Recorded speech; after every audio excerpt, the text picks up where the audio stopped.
வணக்கம். ஒரு கட்சி தேர்தல்ல ஜெயிக்கலாம், தோக்கலாம். அது வேற விஷயம். ஆனா, ஒரு விஷயம் எனக்கு ரொம்ப ஆச்சரியமாவும், அதே சமயம் ரொம்ப பெருமையா இருந்துச்சு. அத உங்ககிட்ட பகிரணும்னு நெனைக்கிறேன். பொதுவா தேர்தல்ல தோத்துட்டா, அந்த தொகுதி பக்கமே போகாத வேட்பாளர்கள் மத்தியில, நாம் தமிழர் கட்சி ஒரு வித்தியாசமான முன்மாதிரியா இருந்திருக்காங்க. 234 தொகுதிகளையும் அவங்க எவ்வளோ வாக்குகள் வாங்குனாங்களோ, அத்தன மரக்கன்றுகள நடணும்னு ஒரு அருமையான திட்டத்த கையில எடுத்து, அத செஞ்சும் காட்டியிருக்காங்க.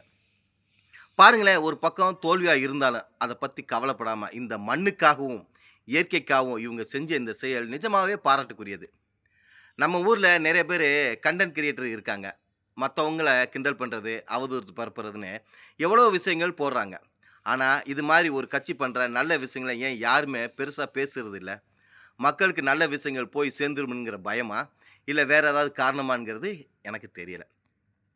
அரசியல் லாப நஷ்டங்களுக்கு அப்பாற்பட்டு, இந்த மரம் நடும் திட்டம் நிஜமாவே நம்ம எதிர்கால சன்னதிக்கு ஒரு பெரிய சொத்து. இப்படிப்பட்ட ஆக்கப்பூர்வமான செயல்களை நாம் கண்டிப்பா ஆதரிச்சே ஆகணும். இத பத்தி நீங்க என்ன நினைக்கிறீங்கன்னு கமெண்ட்ல சொல்லுங்க. வாழ்க தமிழ்! வளர்க தமிழ்நாடு! நன்றி.